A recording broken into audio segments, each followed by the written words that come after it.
Hello, everybody. I'm Larry Ridley. This is Madden 18 on All right, Larry, EA Sports coverage of the NFL brings us to the steel capital of the world, Pittsburgh, PA, and Heinz Field. Coming up, we've got what should prove to be a good one between the Los Angeles Rams and the Pittsburgh Steelers.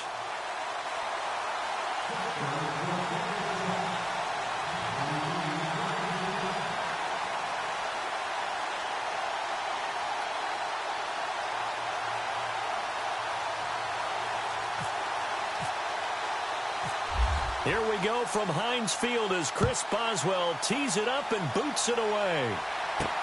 Now the return comes from Dexter McCluster. And, he is really laid out that time. Knocked flat on his back at the 24-yard line.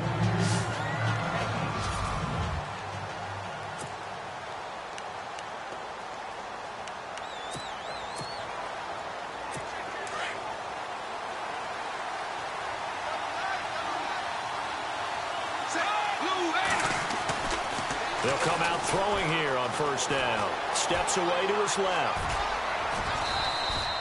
He'll get 5 out of the scramble. It's second down. The offense on your screen now, and Todd Gurley on your screen. That is the back of the present and the future. And what an amazing return for him from a knee injury his last year in college at the University of Georgia.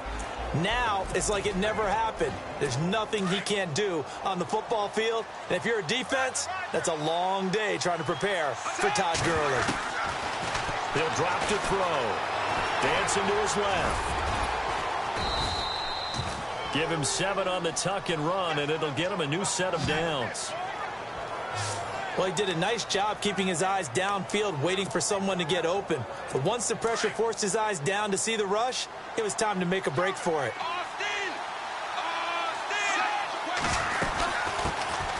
Now the first carry here for Todd Gurley. And some room to roam now. Almost unstoppable on the ground there, as that one is good for 39. Boy, he does it at a high level, doesn't he? Because when I watch him, I think of his vision. Straight ahead, peripheral, also has that sense of where holes are going to be before they actually open. I think that helps set him apart from many of the other backs in the league.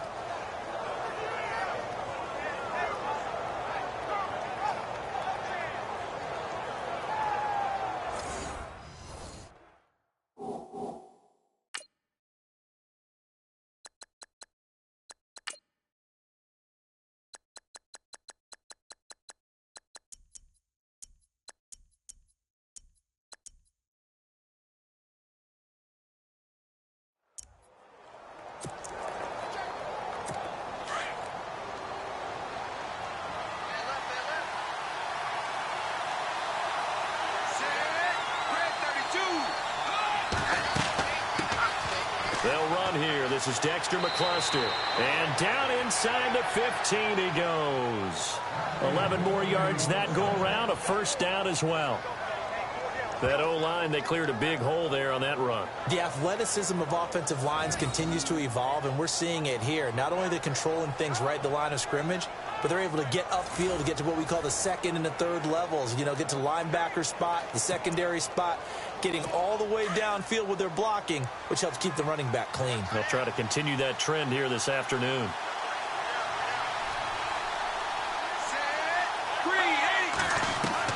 From the red zone now, they'll look to throw. Escaping the pressure right. And he'll be taken down at the 2-yard line. Back-to-back nice plays, 12 yards that time and a first down. Well, that was man coverage. So once he decides to run with the football, there's no one to account for him, and he turns it into a nice gain. Now they'll switch it up here and look to throw. Try to drop one in, but it's incomplete.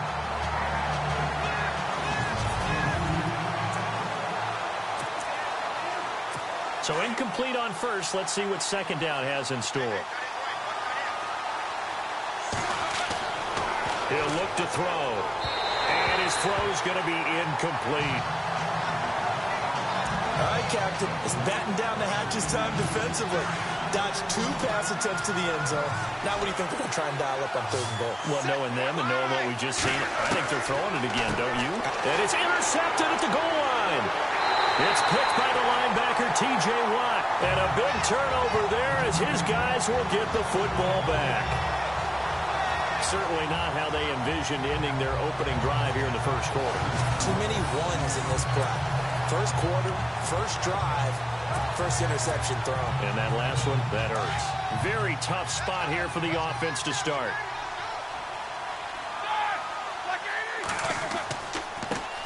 Here's the first carry for Le'Veon Bell. And able to break one tackle, but then quickly brought down. But a nice little gain. That one good for 10 yards. And that'll bring up a second and just about a few inches here. Now, that was an excellent run. And when you see that happen, that's when you're seeing guys doing their job and then some people doing a little bit more. Offensive linemen and tight ends, they're expected to block. But the wide receivers, all they want to do is catch passes. So when they block on a big-time running play and create extra space, you've kind of hit the jackpot there. Now Roethlisberger to throw on 2nd down. Looking middle, and it's incomplete.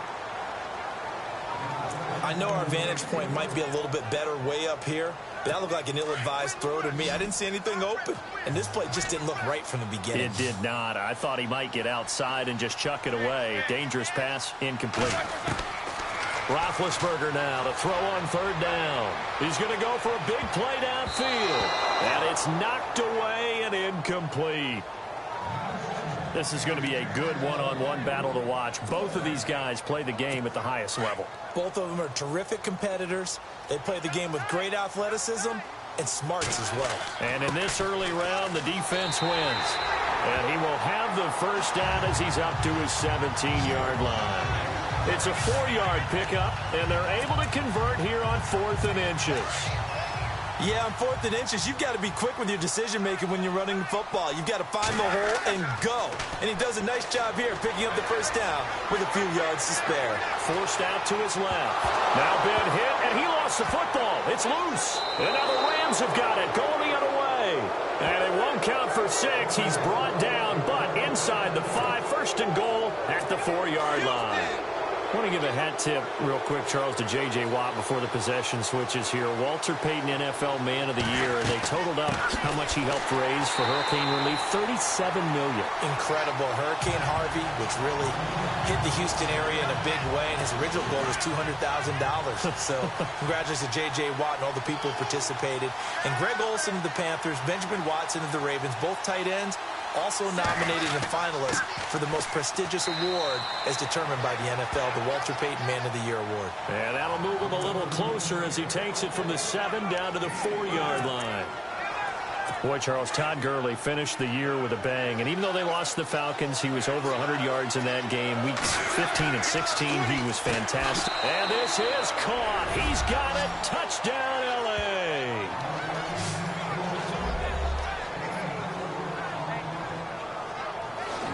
On those slants, everything happens so quickly. What makes it work?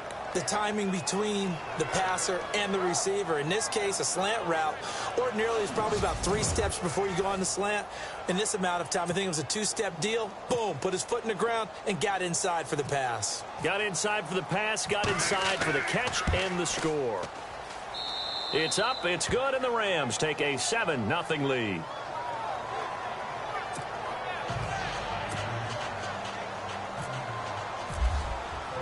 Zerline out now to kick this one away. That's fielded in the end zone. Ooh, with a juke. And the decision to come out is going to cost him 5 as he's taken down right at the 20. Before the offense changes hands here, let's look back at the Super Bowl February 5th. What a game. I know you were there calling it offensively, though. Impressive on both sides. It certainly was, and let's face it, if you're in Minnesota, it's cold outside, but you talk about the offenses, they heated up in a big way. And how about Nick Foles? The backup quarterback turned MVP. 373 yards, 3 touchdowns, and, of course, the big one receiving on the Philly special. Quite a story. As you and I were talking about off air, it was just a fluid game. Not a lot of penalties, just really clean play. Exactly the type of game the NFL needed for the audiences at home watching the game and, of course, people in attendance. A really well-played game. Here's Roethlisberger. Throwing left side, it's complete. And he just falls short down at the 1-yard line. A big play there on the catch and run. 63 yards. There will always be a place for methodically marching the ball downfield. But when you can pick it up in big chunks and strike like that, have explosive plays, that's often the difference in winning and losing. Those types of plays that can knock a defense off balance, that'll drive a team towards a victory. Good opening quarter for him. Remember, he had the sack earlier. Now a tackle for loss, another tackle for loss. He's really making it tough on the play caller, though, isn't he? In trouble, and he'll go down back at the 12. Robert Quinn, the outside linebacker, drops him for a loss of 6. Second goal, last thing you need to do is get pushed backwards to take a sack. But he couldn't find anywhere to go with the football. Had to eat it and ended up on the ground. On 3rd and goal, Roethlisberger. And this is going to be incomplete. It's a great job by this secondary. When I watch them, they remind me of elite defenders on a basketball court, right? They want to contest each and every pass. Great contest on 3rd down to bring up 4th. And Boswell's kick is good. And they are on the board, but still trailing. It's 7-3. So 3 points is the outcome, but probably not what they're looking for given the drive that they were on. Yeah, things were looking good. You had it 1st and goal, but then the offense sputters a bit, and they're forced to settle for a field goal. This is fielded a couple yards deep. And they'll have good starting field position as he's up just shy of the 40. CD, I want to get your thoughts on some potential free agents this offseason before we change the possession here. Now, caution, many of these guys could be re-signed, I know, but who are some of them? Kirk Cousins is one. Yeah, we're talking about difference makers. Kirk Cousins at the quarterback position. He's going to be coveted around the league by quarterback-needy teams. Case Keenum had a big year. Could he move? But how about running backs? Le'Veon Bell, Dion Lewis, some pass catchers, Jimmy Graham, Jarvis Landry, Sammy Watkins. And about the guy who goes and gets quarterbacks, DeMarcus Lawrence had a monster year for Dallas last season. Yeah, a lot of big names that could be out there as free agents.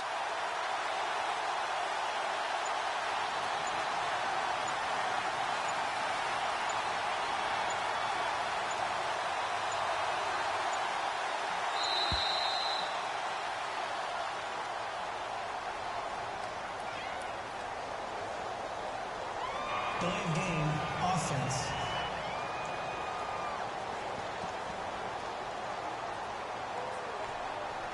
And that'll be accepted, of course, and that moves them back 5. So the penalty by the offense, and now they face a 1st and 15.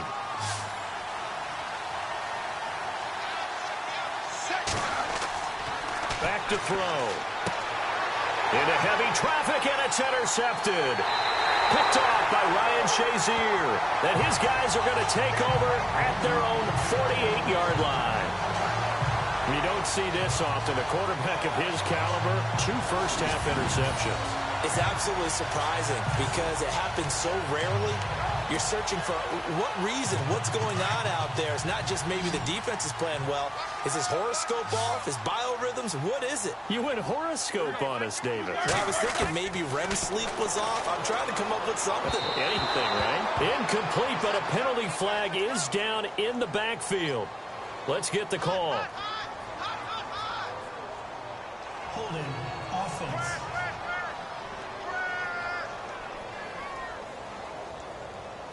They get the tackle, Marcus Gilbert, 2nd-round pick back in 2011.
of Florida.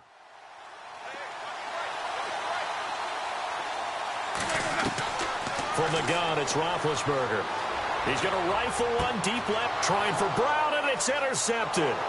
Picked off by Kayvon Webster. And the return stops just a few yards shy of midfield. They'll spot the ball at the 47-yard line. And before the possession switches here, I had written down that I wanted to talk about some of the awards this past season in the NFL. We know Brady was the MVP, but Todd Gurley, Offensive Player of the Year. And here's another interception, the third of this first quarter. Picked off around the 41.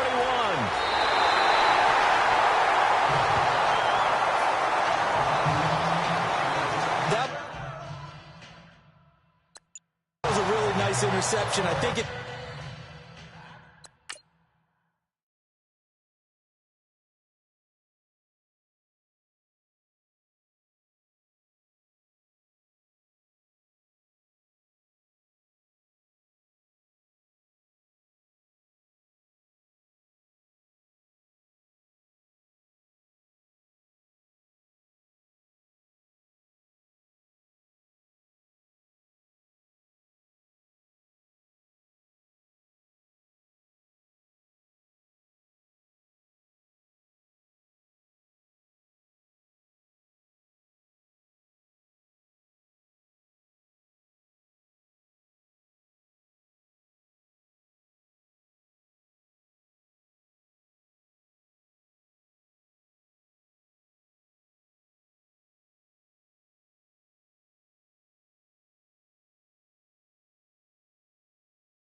illustrates the differences between playing man and playing zone. When you're in man, all you're focused on is the receiver in front of you. But when you're in zone, you're allowed to read the quarterback's eyes and go to the ball. That's exactly what happened on that play. They go back to the air here after the INT on the last drive.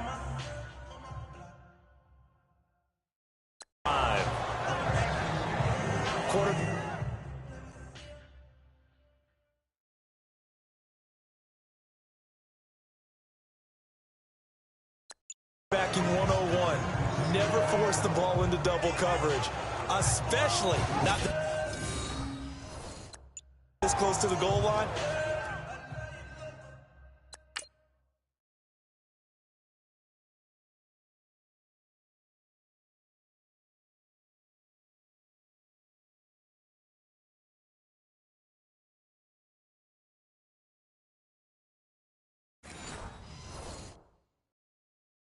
The windows are so tight, you just don't want to force it in there because it could be tipped up and picked off.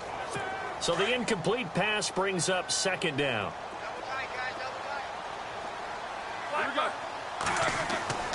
Here's Roethlisberger to throw. And he'll go down inside the 15 at his own 13-yard line.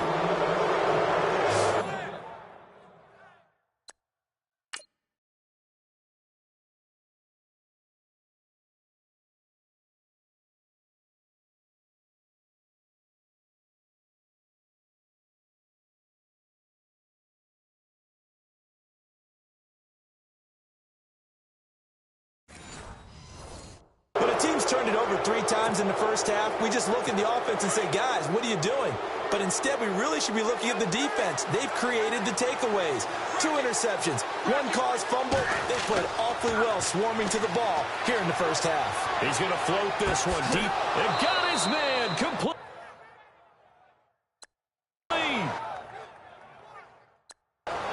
A huge play that time.